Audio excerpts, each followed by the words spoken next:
Hello everyone, this is Cobalt. Sorry for the delay in getting this video out. I had COVID the week that Ezio was released, and a lot of overtime at work, so yeah, it's been a time.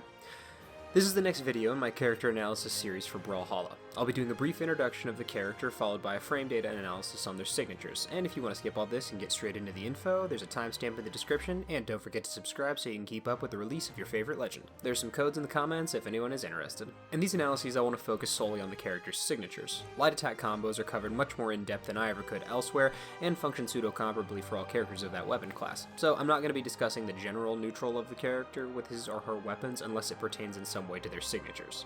Firstly, I want to give clear descriptions of the terminology I'll be using. Startup frames are the amount of frames that happen after a move has begun until the first hitbox of the move becomes active.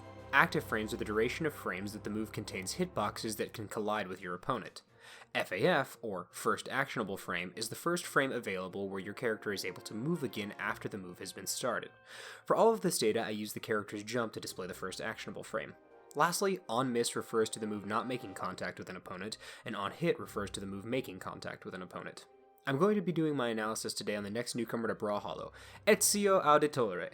Ezio was, as many of you know, an assassin during Renaissance-era Europe. An incredibly skilled one at that. He took out multiple Templars over the course of his lifespan. This dude had some serious connections to fellow famed Renaissance folks, and was exceptional at stealth and climbing. After years of fighting against the Templars, he was brought graciously to Valhalla, even teaching Caspian the leap of faith. Ezio's weapons are Sword and Orb, a weapon combination widely requested over the past year, and one that I'm happy to see finally make it into the game. These two weapons I think will complement each other well with mixed threat coverage. His stat distribution is 5 strength, 7 dexterity, 4 defense, and 6 speed. And just like many of the other legends, you guys know my stance on dexterity stat. On Orb, it's virtually useless as evidenced by Petra, though an argument could be made that it's useful on Sword, so maybe it's not all that bad. This stat spread is incredibly fitting for an assassin though, and I think that the weapon combination suits him rather well. So, will the most recognizable assassin of our generation be able to slice and dice the competition? Well, let's find out. Let's start with his sword. Sword's side sig has 20 frames of startup, active frames from 21 to 27 and 34 to 40 with an FAF of 61. It functions differently on miss than it does on hit. On hit, this move functions as a command grab and has a new FAF of 76. Ezio bounds forward with a slice from his sword, followed by a clean stab from his hidden blade. When the hidden blade makes contact, Ezio pulls his blade back, and after a brief delay, the enemy is thrust forward. This sig has pretty average frame data and threat coverage, though it does have some decent active frames. Its FAF is rather high, though, making it pretty punishable on miss, so I'd suggest using it as a punish option. Sword neutral sig has 19 frames of startup, active frames from 20 to 26, and 30 to 36 with an FAF of 58. It functions differently on miss than it does on hit. On hit, the move converts into a third hit, adding hitboxes from frames 56 to 60 with a new FAF of 78. Ezio leaps upward and performs 2 downward swings of his sword, followed by a third should it make contact, sending the opponents downward. It functions well for ledge trapping, catching jumping opponents, and those recovering high. It's also useful off stage for spiking opponents close to the bottom blast zone, comparable to a Suri's neutral sig. Sword down sig has 15 frames of startup, active frames from 16 to 23 with an FAF of 50. It functions differently on miss than it does on hit. On hit, this move functions as a command grab with a new FAF of 65. Ezio swings his sword in an arch in front of him, and if it connects, he grabs them and throws them downward behind him.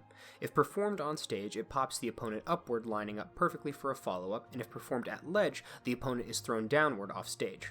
This is easily my favorite signature on his kit from a functionality standpoint, and it sets up really well for combo options. Additionally, it has great frame data, being his fastest signature, and it can catch opponents standing behind him as well. Next up is his Orb. Orb side sig has 18 frames of startup, active frames from 19 to 28 and 36 to 40 with an FAF of 62. It functions the same on miss as it does on hit. Ezio shoots out a projection from the Animus and follows up the attack with a leaping strike from his hidden blade. This signature has a huge amount of horizontal coverage and is great for punishing light attacks from a distance, closing space, or recovering off stage. I like the signature a lot, though it does have slightly higher than normal FAF. After an Orb neutral light, you could probably combo into this given the right read. Orb neutral sig has 17 frames of startup, active frames from 18 to 27 with an FAF of 45. It functions differently on miss as it does on hit. On hit, the move functions as a command grab with a new FAF of 77. Ezio summons a cube projection from the Animus, and it creates a large hitbox for a few frames. Should the move make contact, it locks the opponent in place and then shoots them up and away. It's got decent startup and pretty good FAF on miss. It's good for catching jumping opponents as well as those recovering high. It can also be comboed out of a GC downlight, which is pretty cool. Orb down sig has 33 frames of startup, active frames from 34 to 41 with an FAF of 55. It functions the same on miss as it does on hit. Ezio leaps into the air before taking his signature leap of faith. The signature has a surprisingly large amount of movement to it, offering some excellent mobility.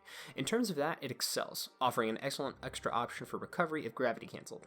In terms of hitboxes, it's okay. I think the spacing is pretty precise for it, and it's likely mostly useful as a mix-up edgeguard option. But it's got some pretty significant startup, so it can likely be reacted to with a dodge.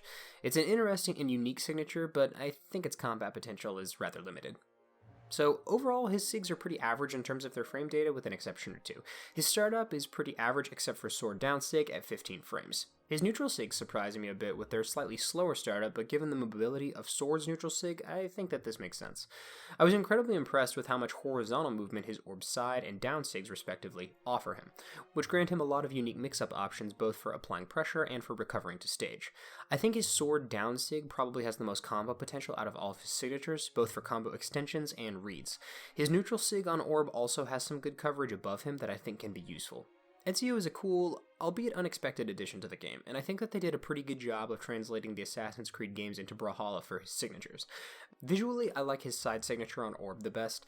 The projection looks really great, and I love the movement as well. Sword and Orb are both performing well still, and seeing a decent level of representation at top level. Can't wait to see how Ezio does in this environment.